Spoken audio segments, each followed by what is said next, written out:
नमस्ते। Money capital channel में आप सबका स्वागत है। अगर आपने पहली बार चैनल को विजिट किया है तो चैनल को सब्सक्राइब कीजिए, साथ ही में बेल आइकॉन प्रेस कीजिए ताकि आपको शेयर मार्केट रिलेटेड अपडेट जानकारी मिल सके। आज के वीडियो में हम वेल्सन कॉरपोरेशन, इस कंपनी को जो 1400 करोड़ के ऑर्डर मिले उसके बारे में देखने वाले हैं। वेल्सन कॉरपोरेशन, इस कंपनी की जो लेटेस्ट अनाउंसमेंट हुई है उसके बारे में हम देखेंगे तो इन्होंने कहा है कि इनको मल्टीपल ऑर्डर्स मिले हैं, जिसमें हम देखेंगे कि अप्रॉक्सीमेटली 120 KMT वैल्यू है। अगर हम इसके अमाउंट पर नज़र डालेंगे तो वो लगभग 1400 करोड़ के आसपास है। इसमें से हम देखेंगे कि मोस्टली ऑर्डर इस कंपनी को इंडिया में फैसिलिटीज़ पूरी करने के लिए मिला है।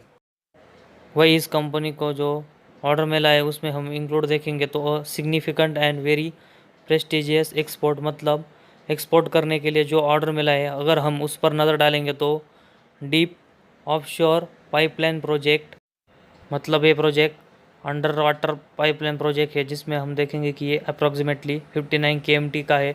अगर हम इसके लोकेशन पर नज़र डालेंगे तो मैक्सिको और USA है।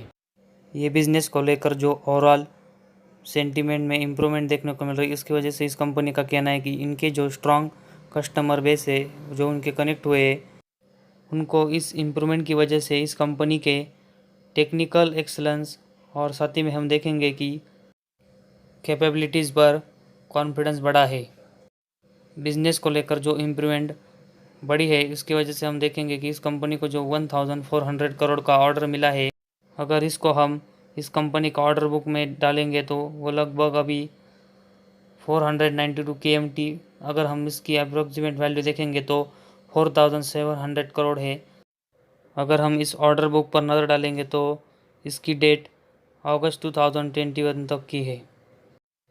अगर हम इस कंपनी के जो ऑर्डर बुक है 4700 करोड़ की, ये बहुत ही ज़बरदस्त देखने को मिल रही है।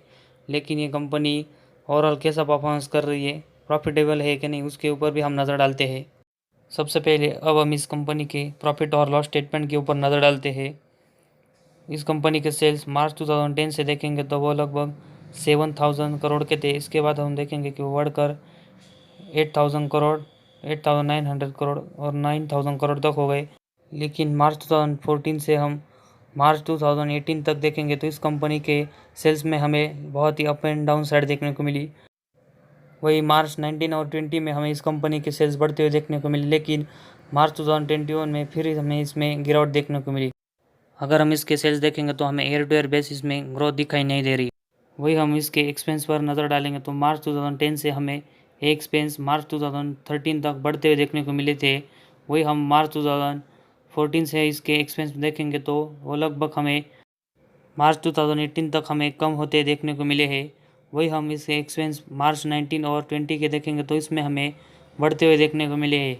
मार्च 2021 की बात करेंगे तो इस कंपनी ने अपने एक्सपेंस कम किए हैं। सेल्स की तरह ही हमें इस कंपनी के एक्सपेंस में भी लगातार अप एंड डाउन साइड देखने को मिले हैं। इसके बाद अब हम इसके नेट प्रॉफिट पर नज़र डालेंगे तो मार्च 2010 में 610 था, उसमें 11 में 633 बढ़कर हो गया। इसके बाद फिर गिरा 2039 हो गया। इसके बाद ये फिर माइनस में चला गया। इसके बाद हमें बढ़ते हुए देखने को मिला। उसके बाद फिर गिरा। इसके बाद हमें ये फिर बढ़ते हुए देखने को मिला। फिर इसके बाद हमें ये गिरते हुए देखने को मिला। इसके बाद फिर ये प्रॉफिट बढ़ते हुए देखने को मिला।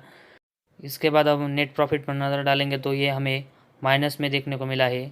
इसके बाद अब हम नेट प्रॉफिट पर नज़र डालेंगे तो इसमें हमें ज़बरदस्त ग्रोथ देखने को मिल रही है, 635 और 619 का। अगर हम इसकी ईयर पर नज़र डालेंगे तो मार्च 2020 और 21 का हमें ये प्रॉफिट नज़र आ रहा है। अगर हम बाकी के नेट प्रॉफिट पर नज़र डालेंगे तो इसमें भी हमें लगातार ईयर टू ईयर बेस कोई ग्रोथ देखने को नहीं मिल रही, और हमें यह नेट प्रॉफिट कभी बढ़ते हुए तो कभी गिरते हुए देखने को मिला है। इसके बाद अब हम इस कंपनी की जो बैलेंस शीट है उसके ऊपर नज़र डालने वाले हैं। सबसे पहले इस कंपनी के हम रिजर्व देखेंगे तो मार्च 2010 से देखेंगे तो हमें ये मार्च 2013 तक बढ़ते हुए देखने को मिले हैं। वही हम मार्च 2014 से बात करेंगे तो इस कंपनी के जो रिजर्व है वो लगातार हमें एक ही रेंज में देखने को मिल रही है, जो कि हम देखेंगे कि मार्च 2018 और 19 में भी हमें ये एक ही रेंज में देखने को मिल रही है। मार्च 20 और 21 की बात करेंगे तो इसमें हमें कुछ रिजर्व बढ़ते हुए देखने को मिले हैं। इसके बाद अब हम इस कंपनी के बोरोइंग्स पर नज़र डालेंगे कि कंपनी के ऊपर कितना कर्जा है। मार्च 2010 से देखेंगे तो मार्च 2013 तक हमें इस कंपनी के बोरोइंग्स बढ़ते हुए देखने को मिले थे, लेकिन मार्च 2014 से बात करेंगे तो इस कंपनी ने अपने ऊपर जो बोरोइंग्स थे वो लगातार हम देखेंगे कि मार्च 2018, 19 और 21 में भी हमें लगातार कम करते हुए देखने को मिली है। अगर हम 2014 से इस कंपनी की बात देखेंगे तो ये कंपनी अपने ऊपर का बोरोइंग्स लगातार कम कर रही है। अगर हम मार्च 2021 के बोरोइंग्स की बात करेंगे तो इस कंपनी पर 829 करोड़ का बोरोइंग्स है, वो हमें लगातार कम करते हुए देखने को मिल रही है। इस वजह से हम कह सकते हैं कि आने वाले दिनों में ये कंपनी हमें डेट फ्री भी होते हुए देखने को मिल सकती है। ये कंपनी अपने ऊपर का जो बोरोइंग है हमें लगातार कम करते हुए देखने को मिली है, लेकिन हम इस कंपनी के सेल्स और नेट प्रॉफिट पर नज़र डालेंगे तो इसमें हमें ईयर टू ईयर बेस हम देखेंगे तो इसमें हमें ग्रोथ नज़र नहीं आ रही है। इस कंपनी के जो सेल्स है और नेट प्रॉफिट में हमें ईयर टू ईयर बेस उतनी ग्रोथ नज़र नहीं आ रही। इसकी वजह से अगर किसी को भी ये शेयर इस न्यूज़ की वजह से ख़रीदना है तो ये शेयर वो शॉर्ट टर्म के लिए ख़रीद सकता है।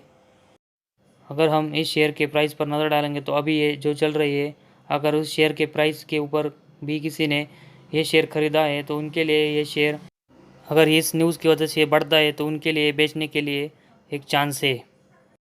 अगर वही किसी के भी पास इस कंपनी के शेयर है तो उनको लगातार इस कंपनी के शेयर में लगातार प्रॉफिट बुकिंग करनी चाहिए, क्योंकि हमने देखा है कि इस कंपनी के नेट प्रॉफिट और सेल्स में हमें लगातार अप एंड डाउन साइड देखने को मिली है। अगर वही किसी को भी इस कंपनी के शेयर लॉन्ग टर्म के लिए ख़रीदने हैं तो वो ये कंपनी के शेयर जब ये कंपनी डेट फ्री होगी तब ये ख़रीदने चाहिए। आज की वीडियो में बस इतना ही। अगर आपको हमारा वीडियो पसंद आया तो इस चैनल को सब्सक्राइब कीजिए।